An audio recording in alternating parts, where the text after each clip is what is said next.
Hi, Charlene back from my YouTube channel, Radical Feng Shui, and I'm stepping into the mystery of Ireland here. And as I said in a past video, I'm talking more about the elements and how they are connected. So one of the most fascinating things is that the Germanic, the Celtic, and Britain culture that really talks about the four elements and derives certain aspects of nature from those elements is also related to the Persian energy and the Persian culture.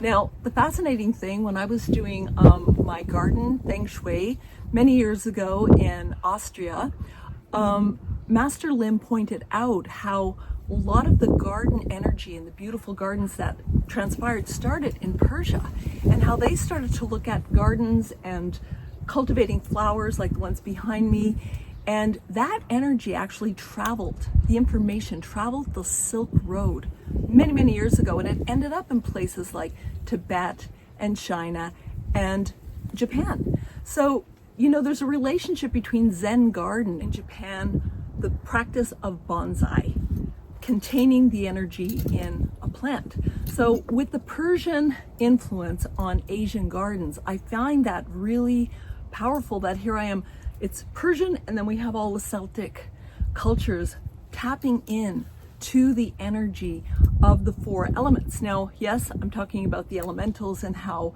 in Asia and in Feng Shui we use 5. I said in my last video how that air is split between wood and metal.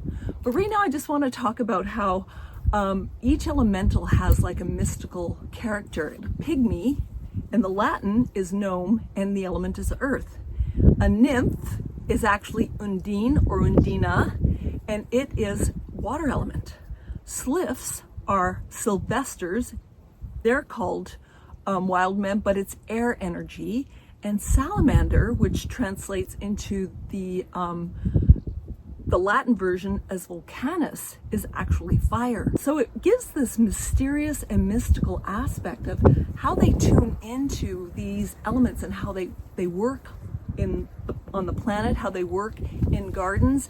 Because in Feng Shui, and I'm looking at the Bagua or the Feng Shui map, you know, there's 3 places for earth. We live on earth. There's 2 places for metal and 2 places for wood. That's air. And they balance out the powerful fire and water elements. And then we have earth in the center, which is like a bit of everything.